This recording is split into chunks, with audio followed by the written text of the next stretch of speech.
Good evening, everyone, and welcome to the Rancho Mirage Emergency Preparedness Commission's webinar, Listen and Learn, More Secrets to Survive the Big One. I am Mary Lou Suter. I'm the chair of the Rancho Mirage Emergency Preparedness Commission.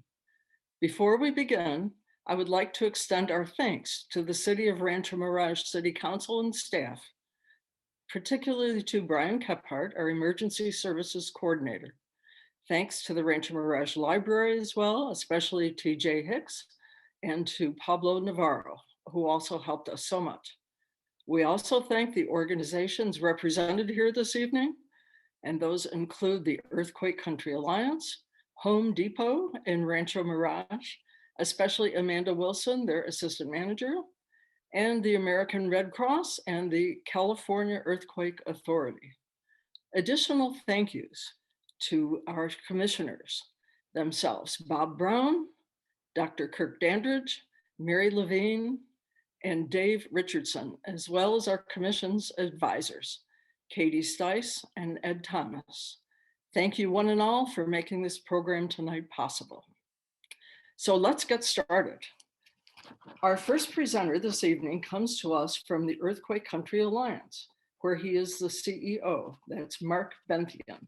He is also Director of Communication, Education, and Outreach at the Southern California Earthquake Center.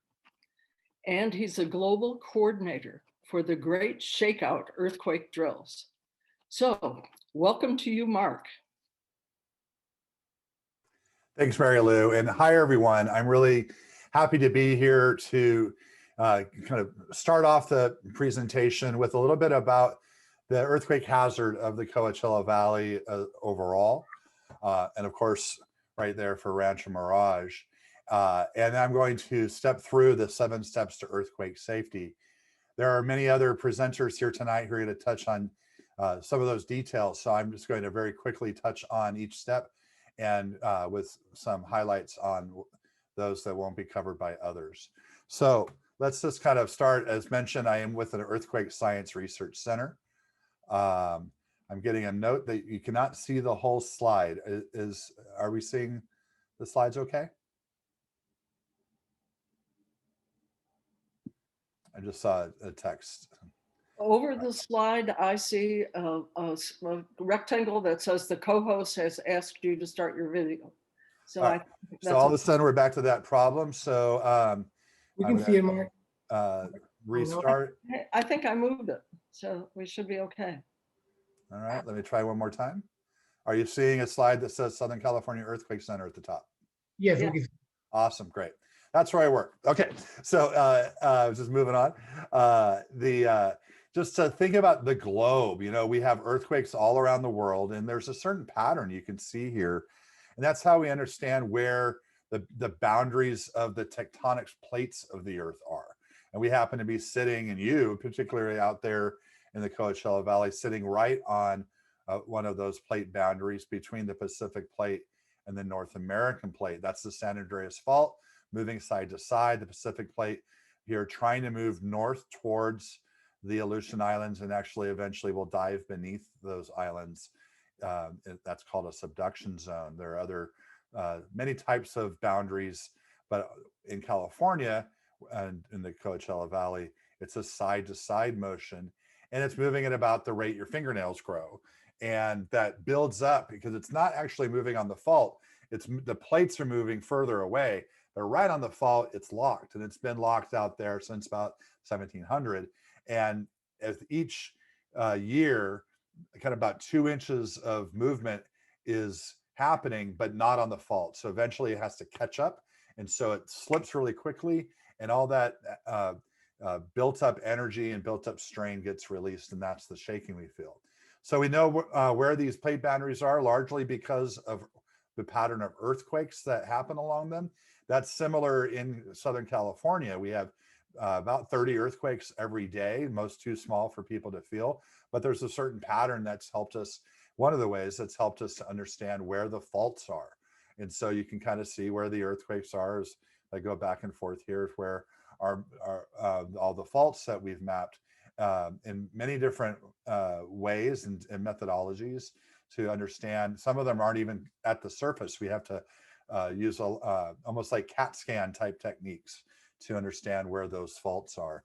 And that's really helped us to understand the whole fault system, the San Andreas fault system, and improve that knowledge over time. Back in the 80s, we knew the major faults with more detail, but with over time, our knowledge of the faults, but also their likelihood of having large earthquakes has really improved to where now we understand, there are some faults that are going to have earthquakes more often and larger earthquakes, and other faults that will have them less frequently and maybe smaller earthquakes. Overall, we add all of that up, and this color image shows where the likelihood of a fault rupture, an earthquake happening along a fault, and then the energy propagating out is to occur.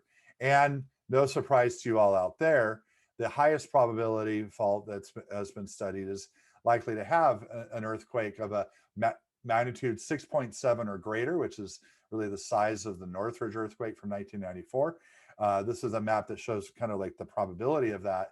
And the southern San Andreas, basically from Bombay Beach out at the Salton Sea north to central California, is the fault that scientists agree has the highest chance of having an earthquake. Now, even since this study was done, there's been other earthquakes that happened first. So, that's the way that probability works. But they were on sections that were, in areas that were known to have earthquake risk.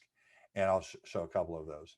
So, of course, as you all already know, being prepared for earthquakes in Rancho Mirage is very important.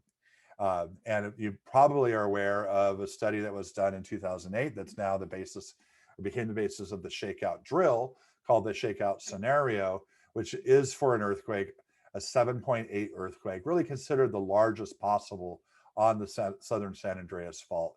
For it to get larger, it would have to get twice as long as we're showing here. It's like to go to an 8.0 would have to keep rupturing further north to California, up northward in California. So when you go from a 7.8 to an 8.0, that's basically twice the energy. And so you have to do that, you have to get twice as much fault rupturing. But even still, this is 180 miles of rupture, magnitude 7.8. It will take 100 seconds to rupture from the star, kind of the epicenter, through Riverside County, San Bernardino County, and into LA County. This is really an interesting way to think about what we often will hear about an earthquake. We want to know where the epicenter was. Well, here's where the epicenter was.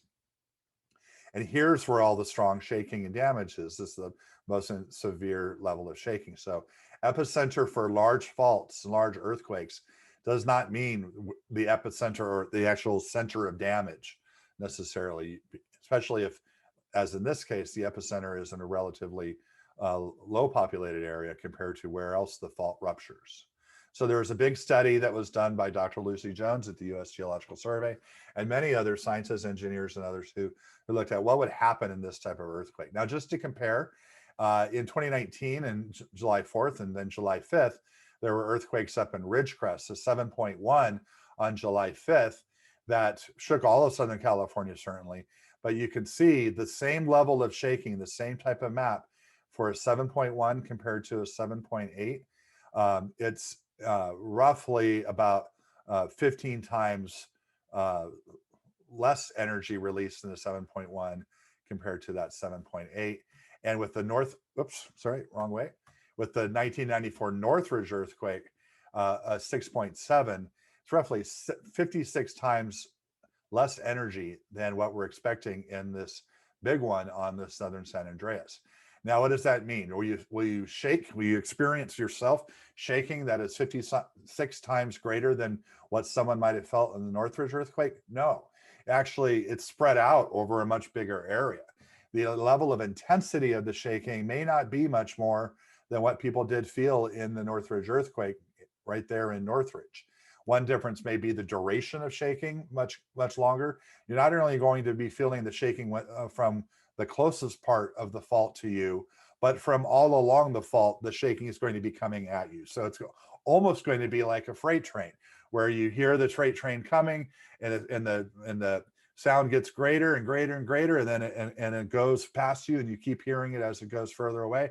It's like the shaking coming at you. It's going to get bigger, but you're going to feel it for a long time.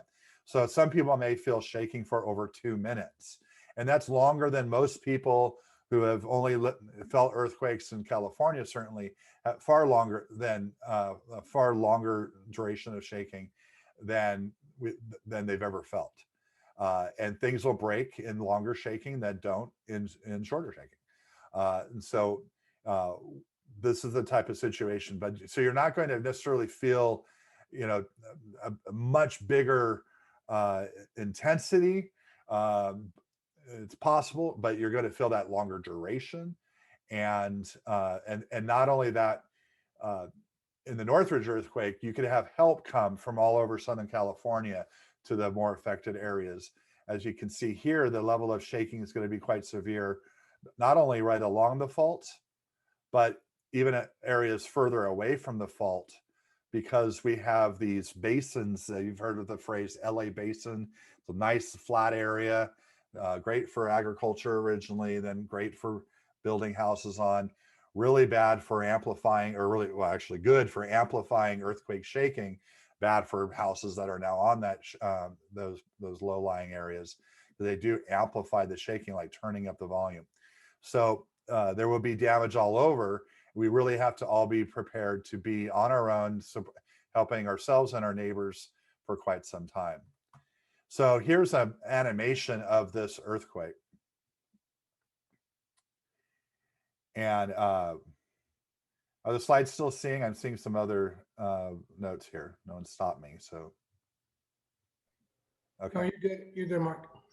The animation is showing this, the shaking from this earthquake approaching where you all are. It took about 20 seconds for the strongest shaking to get to Rancho Mirage. This is exaggerated, so things won't be moving back and forth by miles, but could be maybe 6 feet back and forth in 1 second. So anything that is not secured in place, any building that isn't bolted down, will have damage, will have issues, but as you can see, it comes and it kind of goes through. Now we're around 50 seconds and some shaking remaining, but it's moved on and continuing along the fault, as you can see on the left. And you're going to start to see how those waves, even away from the fault, are moving into the Los Angeles area over here, and still being quite intense shaking. And this is why it's affecting not just the Palm Springs and Rancho Mirage area, San Bernardino, and other areas right along the fault, but many areas of more populated parts of Southern California. Okay, so the good news is that a lot of our buildings do very well in earthquakes, wood frame homes, and especially newer ones especially since the 70s. But there's a lot of retrofitting that's been going on of older homes or schools that are well built. We have great engineers and contractors, and we've been understanding that California has earthquakes for over 100 years now, and a lot of the building codes have been updated and implemented since then. And it's the earthquakes we've had in our past. We just had the 50th anniversary of the San Fernando earthquake in 1971, and that really led to many advancements in the ways that not only buildings are designed, but where we put buildings. We no longer try to put them right on top of faults anymore. Faults have to get mapped so that doesn't happen. There are programs that are providing retrofits to older homes, such as the Earthquake Brace and Bolt program from California Earthquake Authority. Our bridges and infrastructure and utilities are being retrofitted. These are all really key and important things as well. But you still, while that's true, and we will probably do better than a lot of people might think when you think of the big one, still utilities aren't going to work for a while. And if this was in the summer and you didn't have water and you didn't have power in the Coachella Valley, then you have other disasters happening of people just, in the heat, not being able to withstand that heat for too long. So also the roads, the Freeway 10, Interstate 10 is likely going to be quite disrupted. The fault goes right across it, and in fact along it for a good point. It's not like it's one place where it crosses, and so you may not be able to really get to LA, and you may have to go eastward for real assistance. People may not be able to get to the Coachella Valley from the other parts of Southern California. Of course, the stores and pharmacies and banks and information sources are all going to be difficult to access, and that's why we want to be prepared in advance. And it's all of us working together, and before, during, and after everything. So that's why the Earthquake Country Alliance brings together a lot of different people in different parts of the state. I encourage everybody to join us for free. You can to get on our email list, knowing about our resources and our events. We have the 7 steps to earthquake safety, ways to it's organized to give you the blueprint for how to be prepared to survive and recover. I'm going to only talk about one of these in depth today because our other speakers are going to talk about most of these. So I want to mention each, though, that step 1, we say secure space, because any small earthquake even might knock something down or throw something at you. And if you secured it, you're less likely to be injured or others around you. So we'll be hearing from Home Depot speakers about how to do this. One thing I want to say, you could do something today, even before you get furniture straps and other materials. You can move something heavy to a lower location. If the earthquake happens tonight or tomorrow, that thing will no longer fall on you. So really easy tip. We have a website, earthquakecountry.org, and at step 1, you can learn a lot about how to secure things and many different types of things. And we even have a webinar there on this topic that you can watch. So the other thing I really like to encourage people is, when you do this type of work, let others that you know that you've done this. Show them what you've done. That actually is what leads people to take preparedness actions, when they're seeing other people they know doing the same. Step 2 is when you're planning for how you'll be safe when the earthquake happens. And one key aspect of that is now available is have the earthquake warning app on your phone. You can go to earthquake.ca.gov to download the MyShake app. You'll also might get a wireless emergency alert, which is like an Amber Alert, if you have that activated on your phone to receive those types of alerts. And I encourage everybody to get this. This may give you 5 to 10 seconds of notice that an earthquake wave are on their way. It basically is not a prediction, it's a detection that an earthquake is happening, and it's quickly determining that it's likely to cause strong shaking where you are. So it can be very helpful, give you a few seconds to get to someplace safe. Then you're going to organize your supplies, step 3. So I know a lot of this is what we're going to hear from the Red Cross tonight about what the things you're going to plan to do, the supplies you want to have. I want to point out we have a simple checklist of what you can have in different locations, and you can kind of choose where you want to put things, and you can get that at earthquakecountry.org/step3. Next, kind of final step before the earthquake happens, we hope, is that you've minimized your financial hardship. You may have gathered some documents together. You may have done some retrofitting of your structure, and you may have considered insurance, so that you're going to be prepared for not only reducing your injuries, but also reducing your financial loss. And a lot of information on the website there too. It's step 4. So step 5, during the earthquake, how to protect yourself when the earth shakes. Really, this is something I hope you've heard about. It's what we practice in the ShakeOut earthquake drills each year. And that is what we call drop, cover, hold on.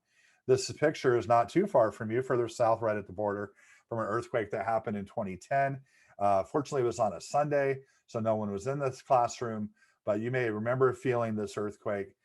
Farther away, you probably felt it more of a rolling motion. It was much more intense near the epicenter, which was south of the border. The key thing is, if students had gotten under their desks, all of these ceiling tiles and other things falling would not have hit them. And that's the basic principle of what we're telling people to do. The research shows that if you try to move, if you try to run, you try to go outside, any of that, you're more likely to get injured than if you stay in place, get down low. And what we really are saying is drop onto your hands and knees if you can. and I'll show you what to do if you can't. Cover your head and neck with one hand and arm. Really get that arm up as high as you can so that you're protecting as much as your head as possible. Have your hand over your neck. And if there's a sturdy table or desk nearby, you can crawl to get underneath it. If not, get next to an interior wall, away from where windows or other glass. And then hold on to that item if you possible. Kind of keep one hand and arm up over your head and hold on to your shelter. You want to be able to be ready to move with your shelter if it starts moving around. Now, if you're not able to get down and then get back up again on your own, we recommend you don't drop all the way to the ground. You might be in a seated position, bend over, cover your head and neck. And some people might be using a cane or a walker or a wheelchair. And if you have something that has wheels, you want to lock those wheels or set the brake and bend over, cover your head and neck. We have great information, great amount of information at earthquakecountry.org/disability. Now, I mentioned the ShakeOut earthquake drills earlier, happen each October, so it's a little while off from now, but this is where you can practice together in your household, in your community, in your organizations and schools. And of course, we have each year more than 10 million people in California participate, and it's grown across the world.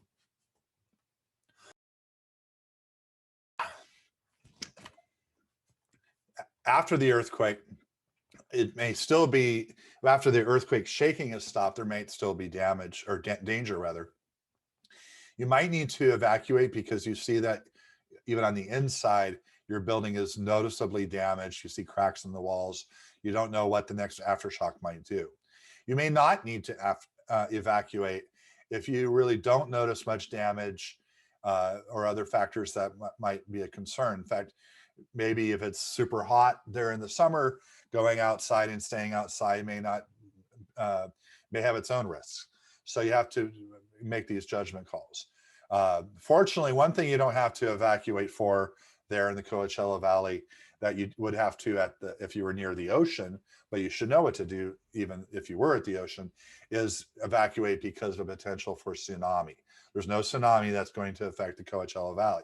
But if you happen to be like many of the people I know who live in Coachella Valley but have a home in along the coast too, you need to know that you need to drop while you're feeling strong shaking.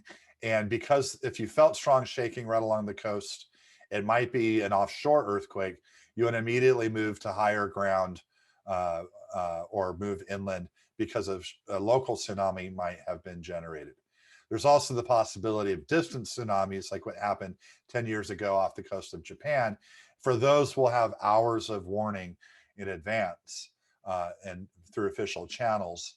But if you feel shaking and you're right at the beach, you want to protect yourself from being knocked down first, or if you're inside a structure right at the beach, from things hitting you, drop, cover, hold on, and then get to high ground. And then also help people who've been injured, clean up the broken glass, these types of things. You're basically, as it says, improving safety. And then finally, in the weeks to months that follow is when we're going to be rebuilding how things were as much as possible. We may not be able to really recreate what it was, but it's going to be that new normal. But getting back to daily life, schools reopening, repairing damage, and possibly you may have financial recovery from the government, depending on your situation that you're applying for. And our website at step 7 really talks about a lot of those aspects. So I want to also highlight for information for young people in partnership with the Hero Youth Foundation of Bunny and Rick Benarin. They're in Rancho Mirage. We've been working together on children's materials, an earthquake safety storybook and activity books in multiple languages. If not for you, perhaps for your children or grandchildren, or for schools. We really have appreciated this partnership, and you can find out a lot of information, not just for earthquakes, at rocketrules.org. I mentioned the webinar series earlier. You can go to earthquakecountry.org/safer-at-home to view the 7 webinars we had for each of the 7 steps that we held last year. So certainly still timely, and you can watch one of these for each of those 7 steps, about 1 hour webinar. Speaking of webinars, there's one next week, March 31st, 10 to 11 a.m. A tribute to Rancho Mirage resident Dr. Dennis Maletti, who was one of the nation and the world's leading expert in studying how people are motivated to get prepared for disasters. He was a mentor of mine for many years and good friend. We were planning this presentation with Coachella Valley Disaster Preparedness Network at the end of January, just shortly before he passed away due to COVID. And we've all decided to deliver his presentation. I will be doing this. It will have a lot more local detail on Coachella Valley hazards and an extended description of the 7 steps in the way that Dennis put it together. I worked with him on it, but it's his presentation. So if you'd like to attend that, you can go to cvdpn.org/events. Finally, some contact information. You can email us for information at info@earthquakecountry.org, and check out our web pages, both earthquakecountry.org in English and chartermotos.org in Spanish. Thanks. What a wonderful delivery. Thank you so much, Mark Benthian. I'm grateful for your presentation. Thank you. Next on our agenda, we have the Home Depot folks, our Home Depot in Rancho Mirage, and we have with us Shane McCampbell. He's a specialty supervisor, and Susan Vanderwood, and she's a front-end supervisor.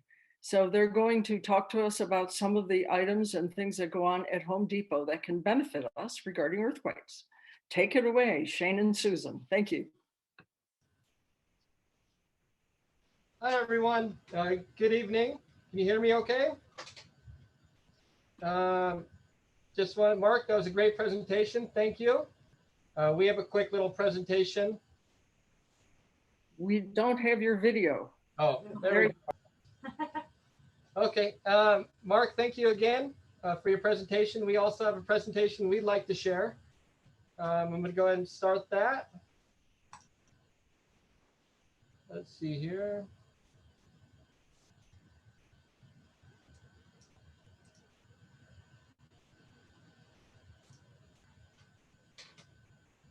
Okay, and a lot of it's going to just repeat kind of what Mark said. This is our version. How to prepare for an earthquake, project guide by Home Depot. Step 1, prepare your home. Because earthquakes strike suddenly, it's important to have your home prepared, especially if you live in a region where these shakeups are common.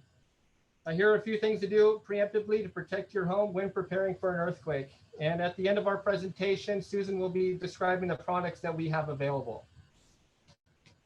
Injuries can occur from fallen furniture and household items. For this reason, it is important to secure overhead lighting and anchor furniture like bookshelves, dressers, to walls. Take stock of any potential hazards. If you live in an area that often gets hit by earthquakes, always secure large fixtures or pictures hung above beds or sofas, and keep heavier items on lower shelves to prevent them from falling and injuring someone.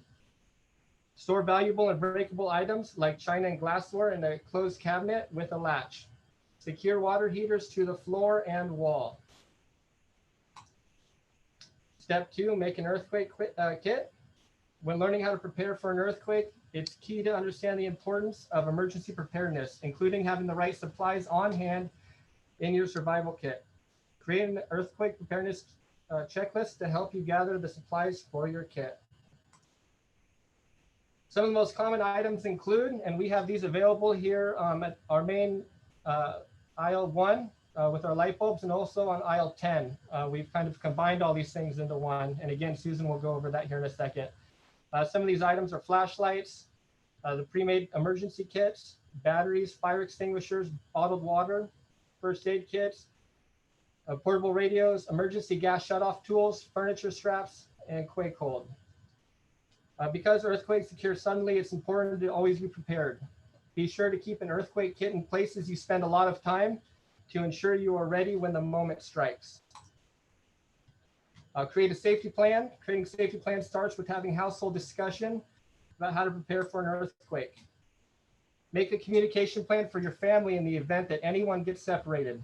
This should include a meetup place. Teach children how to call 911 in the event of an emergency.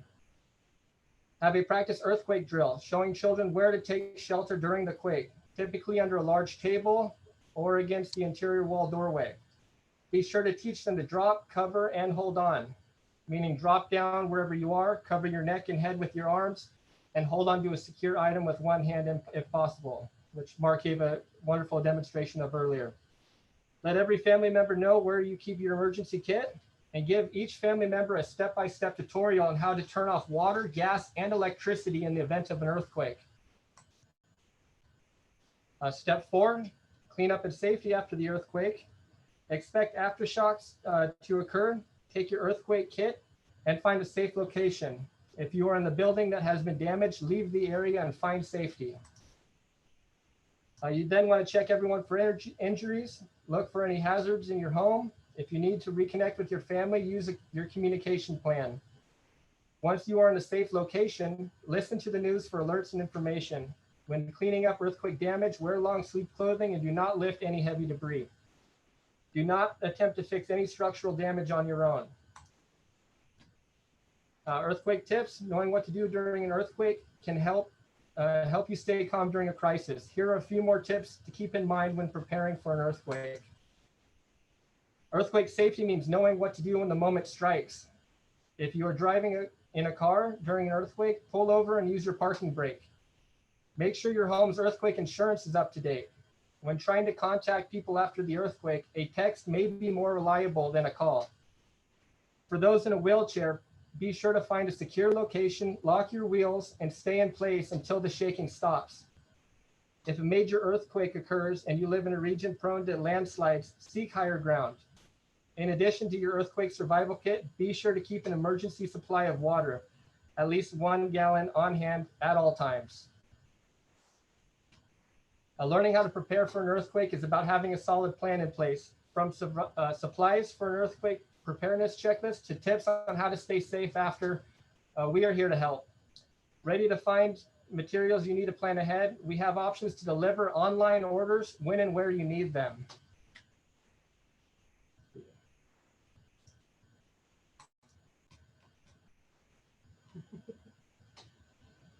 Let's see.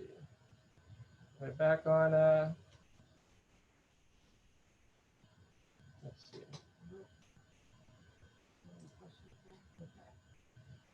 All right. So I guess we're going to be taking questions afterwards. I'm going to let Susan demonstrate or show the products that we have available here in store. We do have more products available on HomeDepot.com. So first off, we're going to start with our pre-made first aid kits here. These you can find in our hardware department on aisle 10. These are very important to have around for injuries. They all contain Band-Aids, wound dressings, wound care ointments, and instruments to take care of said wounds. These are very handy. They're very small. You can put them in a backpack. They're very light and portable. Very simple. They come in multiple sizes, multiple pieces. This one, for example, has 180 pieces in it, which is pretty good, probably for a good family of 5 to keep on hand for them. The smaller kit is 77 pieces. Still's got all the same amount of things in here: the ointments, the Band-Aids, the gauze rolls, anything first aid kit wise that you may need in case of an emergency or an injury during said emergency. Quake Hold is a great product. They use it in museums and antique stores for valuables. You put a little bit on the bottom of all your valuables or your glasses, your china, and it sticks to the shelf without damaging your woods or your materials. And it holds your product tight. That way it's not falling on the floor and causing debris to be all over the place. Who's next? Okay, next, our furniture safety straps. These are really come in handy for your furniture. They come in colors, multiple colors, so they can match your furniture. That way, when people come over, they don't really see them. They are made of nylon.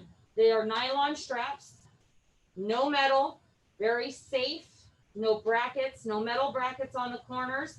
They will hold up to 500 pounds of furniture weight, which is good for your large china cabinets or mirrors and stuff that are hanging above your bed and your wall. We also carry them for your TVs. The earthquake straps will hold up to 150 pounds on a max of a 70-inch television. They come in multiple colors as well at homedepot.com, but right now in the store we just carry the black ones. They're very easy and very simple to secure to all your furniture and your TVs. Let's see. In case you guys run out of batteries, we have hand crank flashlights, which are pure, you just crank them up, they're solar panel, you clip it on and you got instant light. In case your batteries die, these are a great backup to have to put in your little bug out kits. To me, this is the most important one. This is your emergency shut off gas tool. This will shut off your gas in case there is a leak. This will check to see if the valve moves freely by turning it, and you can turn it back on and off with this tool. And so that's important to do too when we're doing our, when we're practicing for that, to show, you know, other family members and all that, where that gas shutoff valve is and how to use this.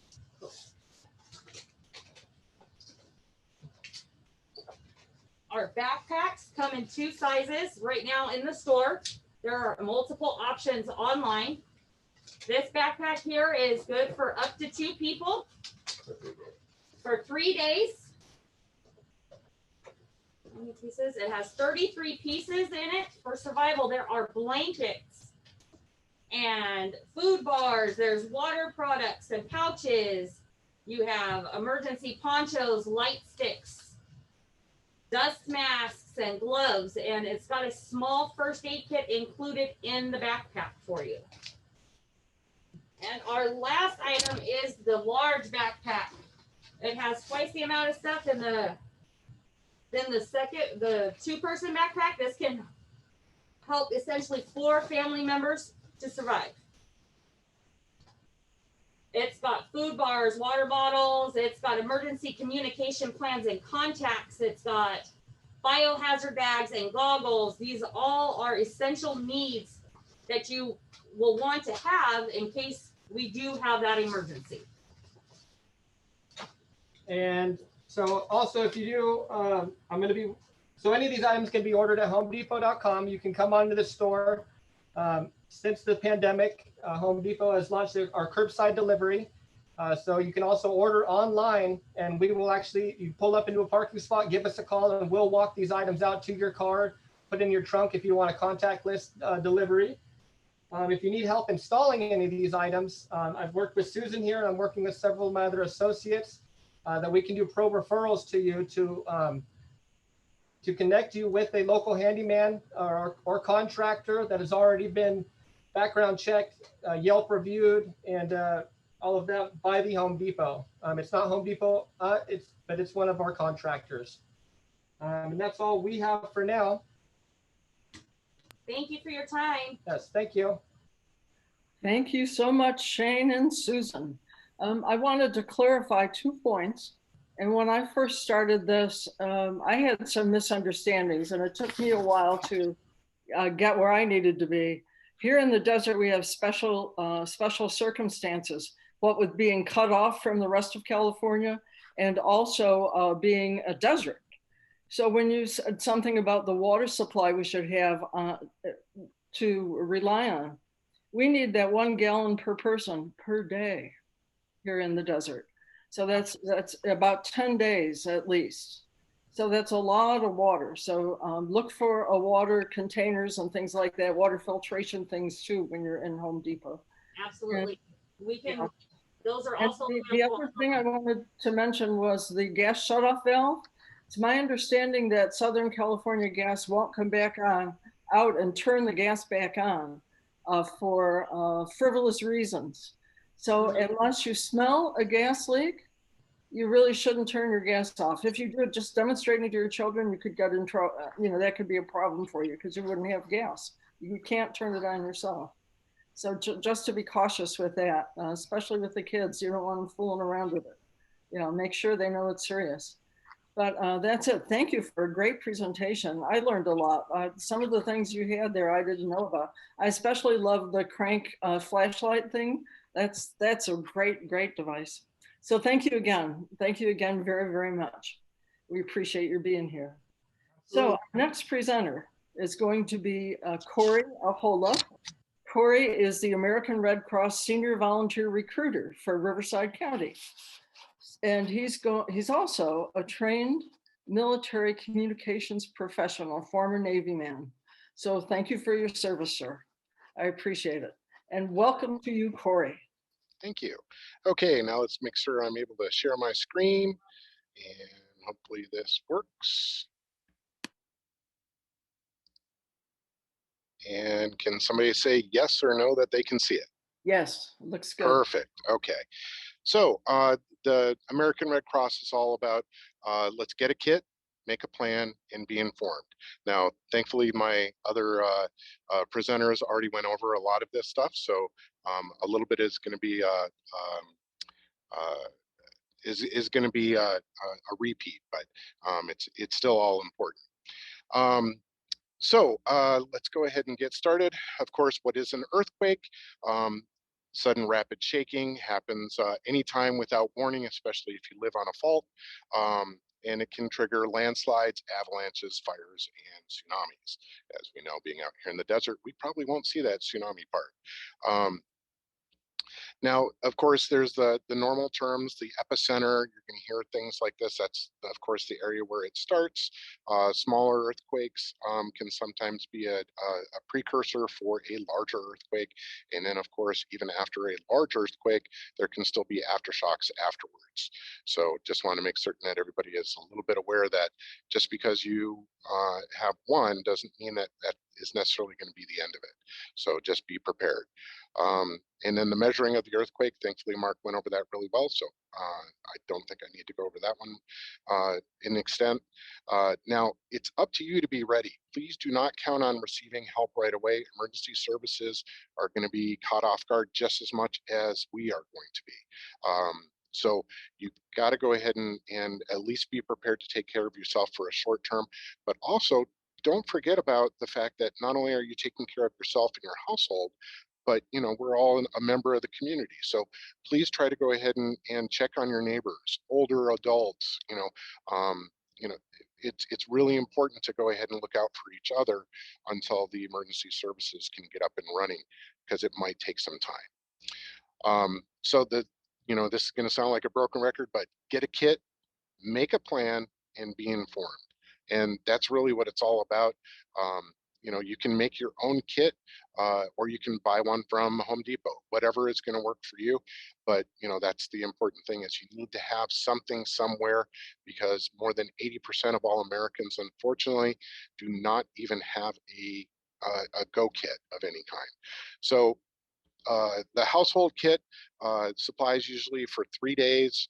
2 weeks is, of course, much better. Your go bag is your mobile version that should be like right next to your door, like in that closet, coat closet, right on your way out the door, just in case. Supplies for each member of your household, and then customize it for whatever your personal needs are for that disaster, because everybody's going to have different requirements. Like for instance, in one kit, you can put everything you need to stay at home for at least 3 days. But if you do have to evacuate, it's nice to have one there as well, because we don't know how long it is going to take for services to come back on. Enhance your kits for whatever you might personally need. A dust mask, work gloves, fire extinguisher, things like this might come in handy for you, depending upon which kit you're talking about. So tailor your plan for wherever that might be. And then, of course, please practice the drop, cover, and hold on, and then stay informed. There's got to be a different way for you to go ahead and get your communication other than the television, which might be, your power might be knocked out. So, one of those hand crank radios, just might be the ticket of what you need. And then just listen for updates and special instructions. Now add to your kit based upon your health and medical needs. Please don't forget about your pets, service animals, and then items that can bring you comfort when you're really stressed out, just little things that you can toss in your kit, playing cards, photos, books, games, etc. And then of course, be aware of what disasters are common to your location.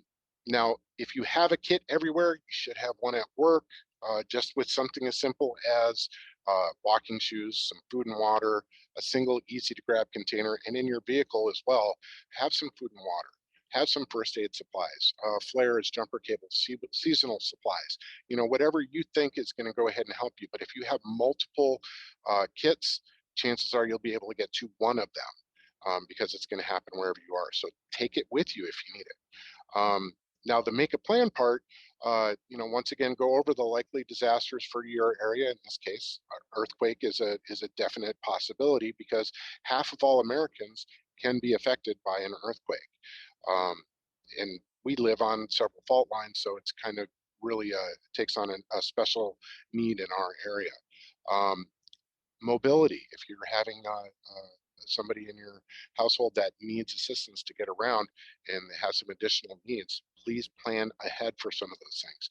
And then let's not forget about our pets and service animals. In some of your kits, it certainly does not hurt to go ahead and have things like copies of vaccination records. So if you do by some odd chance have to evacuate and you need to go to a hotel of some sort, you can have your vaccination records and everything like that with you just in case. So those are some of the things that you just might not think about, but that's some of the things that you should try to at least plan for. And the last part is be informed. Now, once again, power might be out, so one of those hand crank radios is ideal. Make sure you understand weather alerts.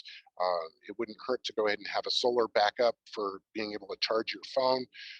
Know your neighbors and look out for each other and know what to do when you are traveling. Once again, if you are inside, try to get underneath something, drop, cover, hold on. If you are in a wheelchair, lock the wheelchair, cover your head the best that you can. And if you are unable to get up, please protect your head and stay in your position until the shaking stops. That's really important.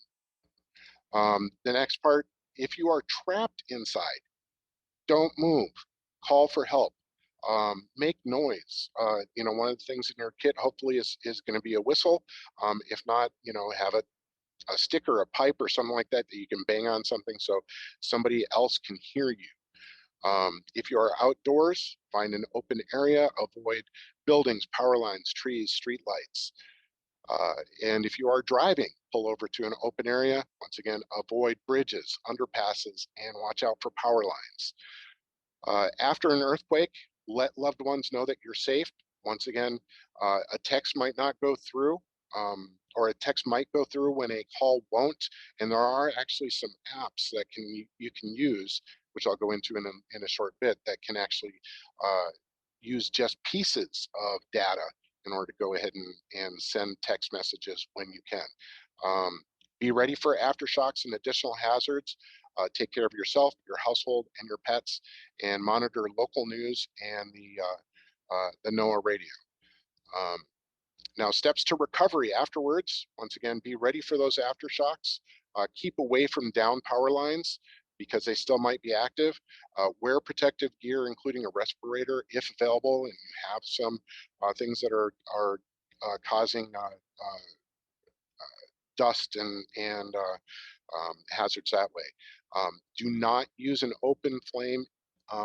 Make certain that you're using a flashlight instead of an open flame if you're checking, and leave immediately if you do smell gas. Use a generator if possible. Follow all safety guidelines. We don't know what types of indicators or what types of problems that might be happening with your house until it's actually checked out. And now, recovery related expenses, take pictures of repairs and save all receipts. These are just some of the things you should be thinking about afterwards. Now, preparing your home, once again, we've talked about this before, but learn how to turn off your main gas line, secure water heaters, gas appliances and furniture that can fall with earthquake straps, etc., and consider earthquake insurance. The other part that I was talking about, which is the download the Red Cross Emergency app. This way you can monitor 35 different severe weather and emergency alerts to keep you and your loved ones alive. And there actually is a way that you can go ahead and notify all of your contacts all at once. Hey, I'm safe. That way you're not having to send multiple texts or try to get calls through. Those are some notification apps that you can use through the Red Cross. So when you go to your Play Store, go ahead and type in Red Cross, and you're going to see a bunch of different apps. Just download the ones that you think are going to be helpful for you. The really nice thing about those apps is they're actually able to be viewed if you're like not certain if you're forgetting something, if your checklist or whatever. The Red Cross has an amazing collection of data, and they have most of it in checklists. So if you download one of those apps, you can actually go ahead and view those things even if the cell phone towers are down, because once it's downloaded to your phone, as long as you have power, you can still access everything from first aid, step by step what you should do as far as first aid, CPR, everything like that. All those types of apps are all available to you. Here's an app or a couple of different websites, not app, a couple of different websites that you can go ahead and go to, redcross.org /prepare, which will have some of the checklists that you can use for actually making a kit, gives you some ideas. And also something else I would like to say is we actually are currently doing our Sound the Alarm campaign for Southern California. In the case of a earthquake, sometimes there can be a fire as well. Want to make certain that everybody is aware of it. So if you would like to support the Red Cross mission, you can contact me at the number or email me at coriohola.redcross.org. And the last part is that if you would like to sign up for the Sound the Alarm campaign and receive a free smoke alarm, you can sign up at www.soundthealarm.org /SoCal, or you can call the number attached, and I'll have that in the chat window. We have a goal of educating more than 100,000 people nationwide to home fire safety, and it also helps families create an escape plan and practice their 2-minute drill, which can be important for earthquakes as well. So I'd like to thank you all for your time, and once again, I'll put my information in the chat bar, and thank you. Corey, that was a wonderful presentation. Thank you. And You're while very I have you there, just one more minute. It's interesting that many of the emergency managers that I've met in the years that I've been doing this, at one time in their lives, they were volunteers for the American Red Cross. So I would say to the folks out there, if they are interested in this field, and if they really want to learn more, got some hands-on experience, that's the best way to learn is by doing. So volunteer with the Red Cross, and they always need volunteers. And I think Corey can help you in that department too. Is that right? I certainly can. I certainly can. Excellent. Thank you so much. Thanks again, Corey. Thanks for being here. You're very welcome. So next on our agenda, we have a presenter named Janelle Mefoy, and she is the Chief Mitigation Officer with the California Earthquake Authority. Janelle manages the California Residential Mitigation Program, including their first retrofit incentive program, Earthquake Brace and Bolt. Janelle has achieved both her civil and structural engineering licenses. This lady knows what she's talking about. So welcome to you, Janelle. We're grateful you're here tonight. Thank you. Great. Thank you very much. It's a pleasure to be here, and delighted to follow 3 fantastic speakers. You've heard a lot of information, and I just wanted to say that this presentation is going to touch on number 4 on Mark's list. So that's protecting your finances. And if you think about it, for most of us, our home is our single largest investment that we will ever make. It is a huge part of our retirement. And when we say the word home, it means very special things. It's where we sleep, where our family sleeps. So we're going to talk about the effect of earthquakes on our home, and most importantly, things we can do to protect our finances, protect our home, protect our families. So as mentioned, I am a structural engineer, but I do try very, very hard to speak in terms that resonate with people who are not engineers. And you can call me on that, either in the chat room or after in the questions. So save up your questions for sure if I stray. First and foremost, there are a couple things we want you to know about earthquake risk. Risk has been talked about quite a bit tonight, pardon me. A little bit about the CEA, who we are, why we're doing what we're doing, and then retrofit. And that's not for everyone. Not every house needs a retrofit, but I think it's important that you know it so that if this isn't your last house, if you have a house in another area, or you have one of the houses I'm going to describe, there are solutions. But most importantly, the risk is real. And I think that, as I mentioned, I think that the presentations that were made were really great. You saw this picture before. This is the probabilistic map of California. The bright red colors are where the probability of a large earthquake happening is the highest. California is home to 2/3 of the nation's earthquake risk.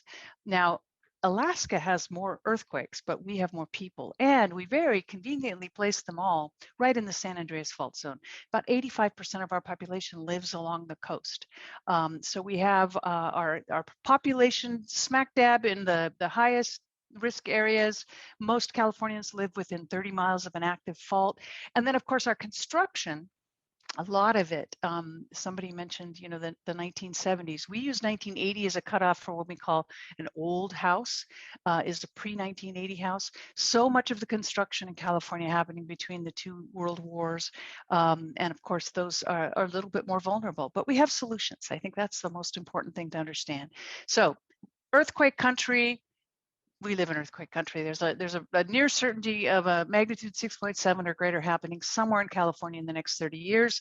That is the size of the Northridge earthquake.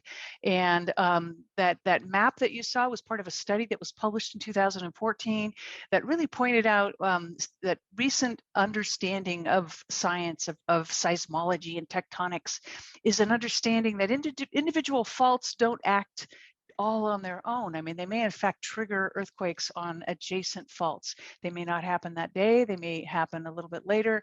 Think Ridgecrest earthquake, where we had on July 4th, we had, I think, a 6.4, and then Friday night, a day later, a 7.1 later in the evening. So earthquake country, that's the most important thing. And then, of course, that large percentage of a large earthquake happening in Southern California. And that Richter scale is confusing. It was really developed and utilized in seismology because it makes plotting earthquakes easier, because there's so many of these smaller earthquakes, so few of the larger earthquakes, that if you tried to plot them, you'd have to have a piece of paper about a mile long. And so we do use other scales to help us understand. Lots of faults, but your fault is the San Andreas Fault, and that's the biggie, of course. There's lots of splint off faults there, the San Jacinto, the Elsinore, lots of earthquakes in this area, from, 1918 to, what have we got the latest here, 1986. You may have felt them if you lived in this area. What I always remind people is just because you felt an earthquake doesn't mean that your structures have been tested. Of course, I felt the Napa earthquake, but I lived, an hour away from it. It was certainly a wake up, but certainly not the earthquake that was going to test my house. I live in the Oakland area. The Loma Prieta earthquake in 1989 also didn't test my house, too far away. The kinds of structures that were damaged in that 1989 earthquake in the San Francisco area, 90 miles from the fault, from the epicenter, were very, very poor structures, and in particular, poor structures on soft soil where the ground shaking was amplified. So Rancho Mirage, 6 miles. I mean, that is 2 miles is either side of the fault we consider to be something called near field, or 2 kilometers, pardon me, a little even less than 2 miles. But within 10 kilometers, which is this, is, the expectation is very extreme shakings, extreme or strong, if in fact the rupture is through the Coachella Valley. So once again, another confirmation that we live in earthquake country. So who is the CEA? I want you to know who the CEA is, because we're a very unique entity. We are not an agency of the state of California, and that makes us a little bit different. It makes our challenges and our charges very unique. We are an instrumentality of the state. We are a not-for-profit provider of earthquake insurance. We provide about 65% of earthquake insurance is a California Earthquake Authority policy. We have 1.1 million policyholders, publicly managed, privately financed, and as I said, not for profit. We manage two important programs, the Residential Earthquake Mitigation Grants, Earthquake Brace and Bolt, for pre-1980 homes. I'll tell you a little bit more about that. And then just recently, we're charged by the state legislature to manage the California Wildfire Fund. So very different for us, but we are not providing earthquake insurance, wildfire insurance to homeowners, but rather it's coverage for the investor utilities. So the large investors, what is it, Southern California Edison, San Diego Power, and PG&E. And they put in money, the state of California put in money. The idea is that this risk is so large that they were, as we saw, PG&E declare bankruptcy. And so the idea is to provide some backstop for them. But we manage it, we don't come up with that money, and of course the money is not provided to that fund from policyholders. So California Earthquake Authority, to understand how we were created, you have to go back to 1984. That's the year the MAC came out, when the state legislature was getting some grumbling about earthquake coverage from the insurance companies. And so they specifically excluded the earthquake policy from the homeowners policy. So in California, it's very, very important to understand that the typical fire policy does not include earthquake insurance or flood insurance. Very, very important. You have to buy a supplementary policy. Now, it must be offered to a homeowner who buys a fire policy or a typical homeowner's policy. Homeowner is not obligated to purchase it. It's not mandatory, but the mandatory part of it is that it must be offered to them. So nobody can say in California, nobody will offer me earthquake insurance, because that's not true. So about 30% of Southern Californians were insured at the time of the 1994 earthquake, magnitude 6.7 early in the morning. Cleaned the clocks of the insurance companies. They had got not anywhere collected the amount of premium that they needed to cover that earthquake. $40 billion in structural or P&C damage, property damage, half of that residential, half of that insured. They lost their shirts and they were going to stop writing earthquake insurance they were going to stop writing insurance in California. They said, we're out of here. Obviously, without homeowners insurance, there's a huge mortgage issue as well. So tremendous financial catastrophe in the state of California. So the legislature created the California Earthquake Authority, not as an agency, but as an instrumentality of the state.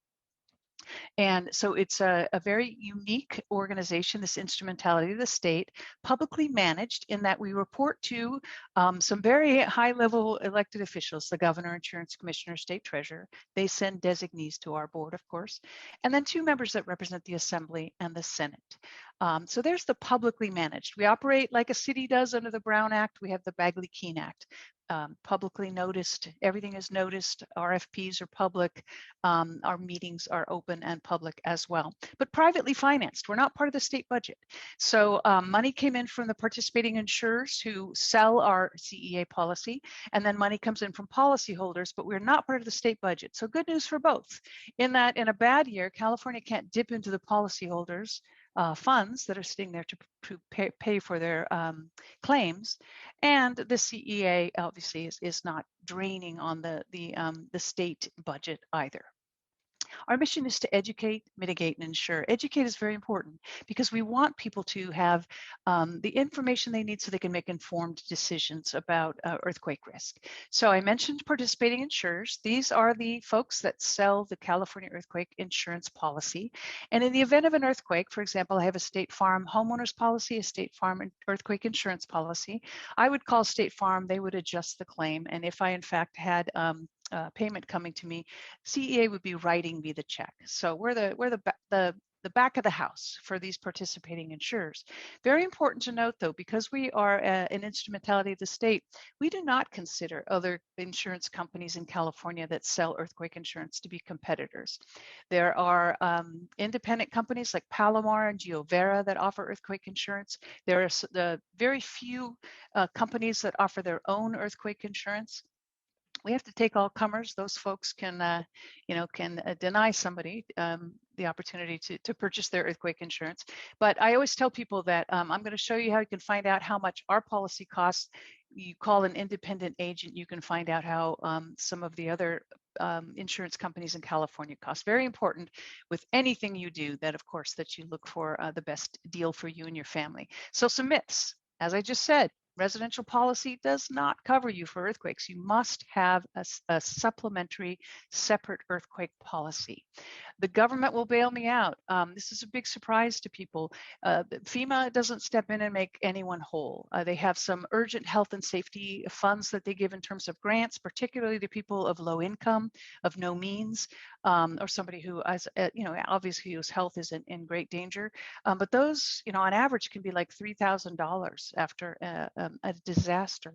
If you do have means, if you have a mortgage, if you have funds, if you have money of any sort, you'll be sent to the SBA for a low interest loan. Now it's a loan, very good terms, not competitive right now at about 2%, but $220,000 max.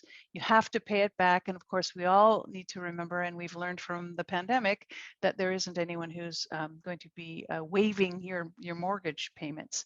So that's on top of a mortgage. So essentially, government loans have to be repaid. They don't ride in on the white horse and make everybody whole. So I promised that we have an opportunity on our website for you to go and find out how much the earthquake policy costs. We don't sell it, so we're not tracking your information. You won't hear from us. But you will get the information that our participating insurers would offer you as well. Or you could call your agent, obviously, and ask for information. So you go to our website. If you type in earthquake insurance in California, we always pop up to the top simply because we're the largest provider. Free estimate, premium calculator, homeowner, renter, condo unit owner, mobile home owner. Put information in about your location that will establish your hazard, from the earthquake, the fault that's closest to you, information about your house, age of construction, and how many stories, what kind of foundation you have, whether or not it's been retrofitted, and you can play around with all the deductibles, 5% to 25%. You can have the opportunity to see how much it costs to have a separate deductible for your contents, different contents numbers. You can add, the Ladro or the Hummel if you want to, insure that kind of stuff. It's got all that information there for you. And you can really see what the price is, because I think people are always surprised that it's not quite as much as they thought. But in addition to that, I did want to talk about seismic vulnerability, because there are in fact houses that are just vulnerable because they were, as I mentioned, that they were designed and constructed before seismic codes were adopted throughout the state of California. I mean, Mark Benthian was absolutely correct. We have been dealing with earthquakes in this state for a long time, and we are a good 50 to 70 years ahead of other states in the United States that have earthquake risk. But plate tectonics wasn't really understood until the 1960s. And so a lot of the science that really made its way into our building codes really didn't happen until after 1980. And so the pre-1980 house has some of them, very important to say, some of them have some innate vulnerabilities. Very important to say that there really is no way to earthquake proof anything. You can't earthquake proof a house by retrofitting. Even if you strap that beautiful armoire to the wall, it could shake around and everything that you have in it could turn into little pieces. I saw that after the Northridge earthquake. The idea is for it to not to fall and injure or kill anyone. No such thing as earthquake proofing. What we're doing is we're identifying known vulnerabilities, and we have retrofits to attack that particular vulnerability. Let's get rid of the thing that's going to knock your house off its foundation, or, you know, in the rare case that you've got a really serious issue that would cause your house to partially or fully collapse. That's what we're looking to do. We're not going to get rid of all the cracks and things that happen. And I'll start on the right with the easiest. Unless you take your chimney down, you really can expect it to be damaged. I mean, they are damaged in even, you know, very moderate earthquakes. So the current thinking is really they should come down, the unreinforced masonry chimney. And that's before 1992, I believe. You know, they're heavy. In fact, for many of them, you know, sometimes you have these double chimneys, they can actually increase the demand on the house. Not only are they a falling hazard, but they can increase the damage to your house. So the masonry chimney is always a problem, and a masonry veneer, and particularly a masonry veneer that's not well attached on the inside of your fireplace. We've had a child was killed in 2000, and a young man in the Napa earthquake hurt by the falling veneer up from a chimney. But the three kind of structural issues that we're really focusing on at the CEA are the cripple wall house. So cripple wall, construction terms, never PC, is really the short little stud walls that surround a crawl space. And so you can see those stairs there. That first floor used to be at the top of those stairs. That's a house that we have a great solution for it. It's a terrible vulnerability. The house has come off the foundation. We haven't seen any deaths in this kind of damage, but there certainly could be when your house comes down 2 to 4 feet. Living space over garage, tiny little spindly little walls either side of a large garage door, large garage opening on your first floor. It's a soft story. You've heard of Los Angeles, the soft story ordinance. That's a single family soft story. The rare hillside house, these were the stilt houses in the Sherman Oaks area that came down. But hillside houses, I don't think you have a lot of these in the Coachella Valley. Where I'm talking about, I live in the Oakland Hills, you know, with the great big giant walls or posts that are holding up. Those can be quite vulnerable. Not so much where you are, but very much where you are. And unfortunately around the state, mobile homes are very vulnerable. This is Ridgecrest. When they move, they can come off of their, you know, if they're just supported for gravity, they're just a goner. That's all there is to it. And if they're inappropriately braced, which we see a lot of, unfortunately, they're not properly anchored to the brace, or the brace doesn't have a foundation. Unfortunately, this is what we see. And you know, they're quick to fire because of course they've got you know, the attachments of the gas line.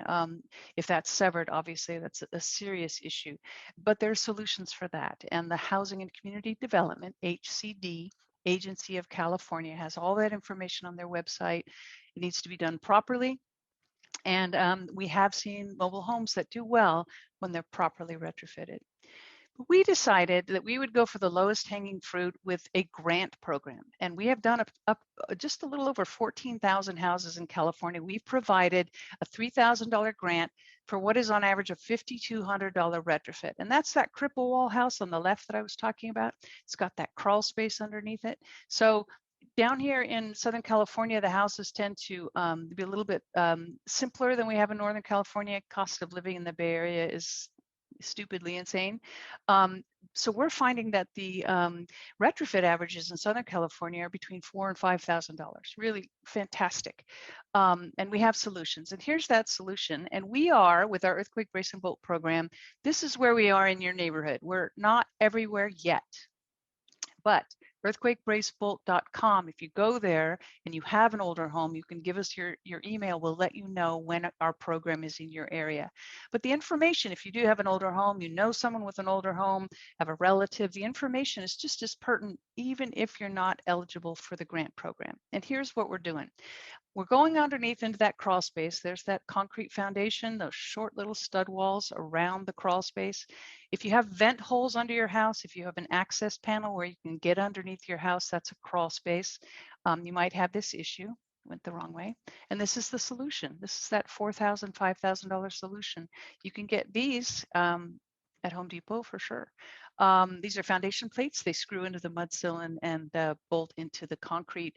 Plywood properly nailed as a shear wall is now going to brace those cripple walls, and then we put metal clips up here. Takes about 2 to 3 days for a contractor to do the work. Absolutely easy to do. They're not in your house. They're under your house, in and out in 2 to 3 days. Really not a lot of money when you consider the investment we have in our homes. And then that I wanted to just briefly mention that living space over garage. We've seen it in every earthquake, 1971 to 2014. You know, you take and you make a huge open space, you put tiny little walls either side. We saw it in the 1989 Loma Prieta earthquake, that classic soft story. In the Marina district, there were single family houses that damaged as well. The solution is there as well. It's plywood. In this case, this is an OSB. It's like a plywood that goes around the garage. Just the first floor is sheathed with plywood, and then they can put these steel shear walls either side of the garage door that were made for just this purpose. And then of course, if you've got a really significant, maybe 2-3 stories above the garage and not a lot of space, there are steel frames that you can put in. So there are vulnerabilities, but there are solutions, and that's the most important thing. And so we, knowing that our Earthquake Brace and Bolt grant program is not available to everyone in California yet. We're in selected zip codes. We started in the areas of highest hazard and the most old homes, but we put information on a new website called strengthenmyhouse.com, and you can see those vulnerabilities that I mentioned there are all here. Information, you click on that, you get a lot more information. There are contractor and engineering directories that you can search with your zip code. Lots of pictures, videos, lots of information. And the idea here is to not panic. I think we've learned a lot in the last year about how resilient we can be, and we can be resilient. And these are 2 houses that I'll leave you with for my last slide in Napa. In 2014, the morning of the earthquake, I happened upon these 2.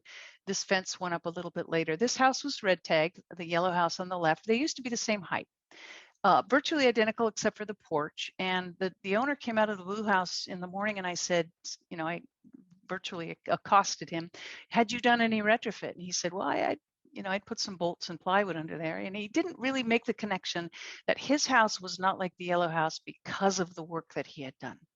And 2.5 years later, the yellow house not yet reoccupied. The person in the blue house had damage. Obviously, this is an old house, 1800s, but they never came off the foundation. They were able to shelter in place, be part of their community's renaissance. They didn't have to move their family. And once again, not paying for this tremendous damage, hundreds of thousands of dollars in damage, all the while paying for a mortgage. So retrofit works. There are solutions, lots of information on our websites. Really appreciate your being with us tonight. And I have left some time for questions for all of our speakers. Thank you. Thank you so much, Janelle. It was a wonderful presentation. I learned so much. I'm really grateful. Listen, just before we go to the Q&A, I wanted to ask Mark Benthian if he would repeat some information about the forthcoming webinar there at CVDPN, the Coachella Valley Disaster Preparedness Network. Are you with us now, Mark Benthian?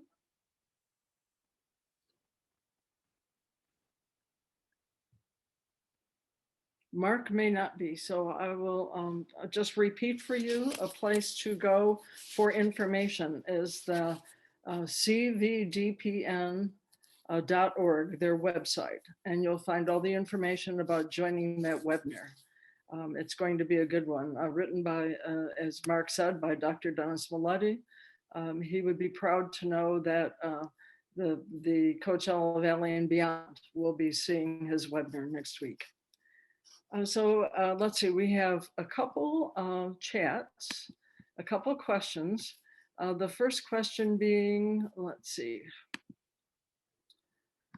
can we, Virginia D says, can we get a copy of the slides? I'll let you each answer for yourselves.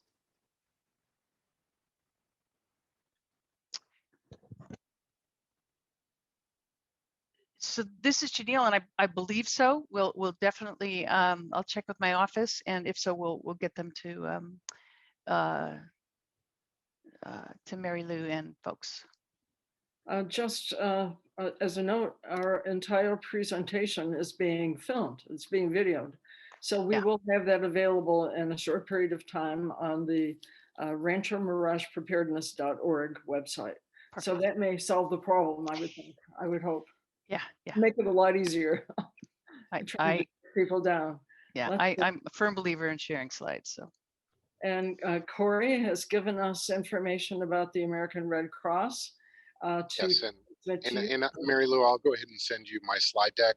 It's an abbreviated version, but it's available. So yes, Great. They can contact you for that, or you can contact me. Okay, and as I say, the whole video, the whole webinar tonight is going to be available to anyone that wants to view it. So thank you for that. Thank you. How about Shane and Susan? Is that all okay with you? That'll work for you? Absolutely, and all the information on our slide is available at homedepot.com. You can just Google Home Depot earthquake preparedness, and our site will have all the information on that. Great. Let's see. I see no further questions in the Q&A.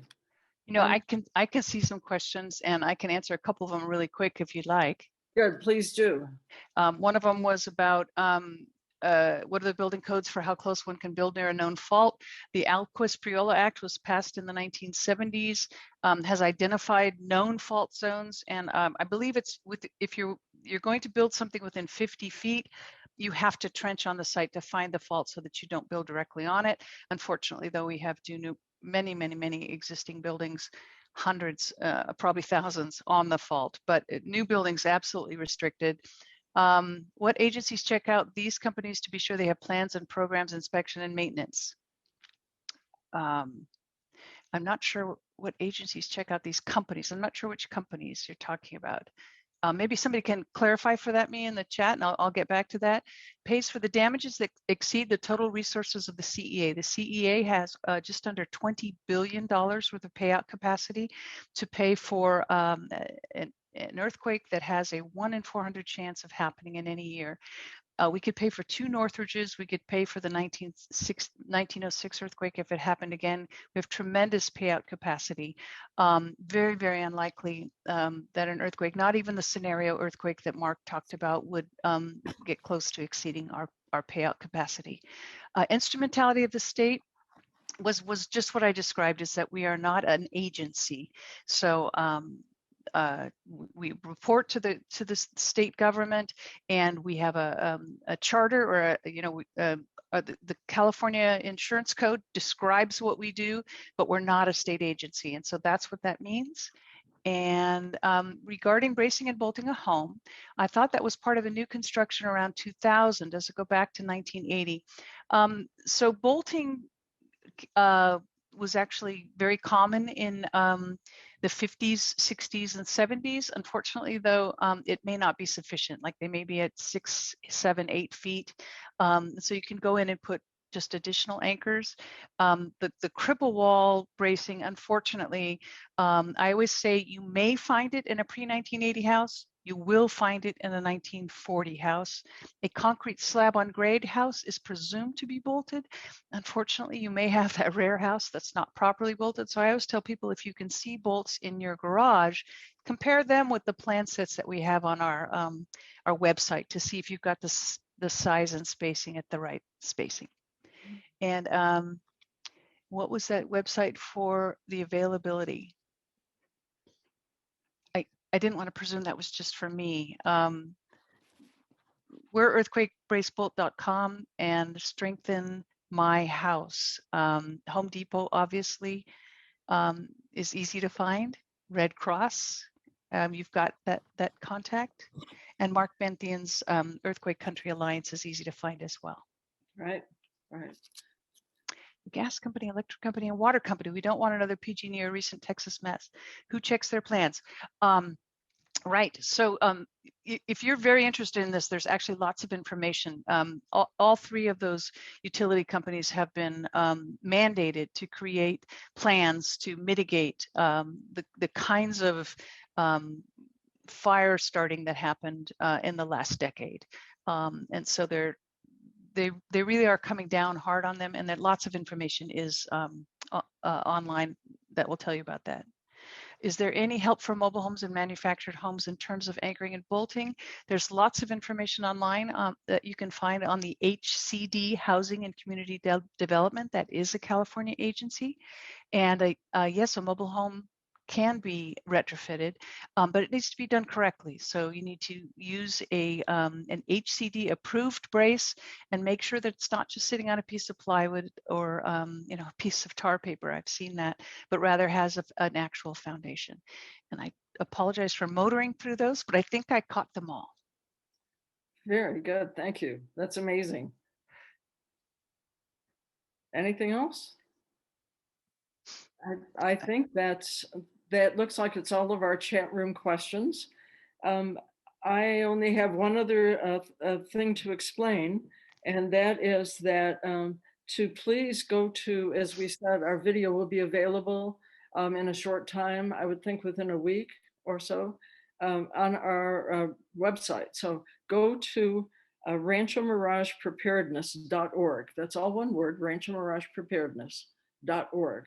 And you could use this, think about it, you could use it with your HOA, you could share it there and have everyone more up to speed on what's actually going on.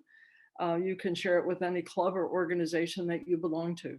So once things are electronic this way, they're on the internet, they're widely available, they're easy to access. So please take advantage of it. If it's interesting to you, share it with your friends and neighbors and share it with them as well.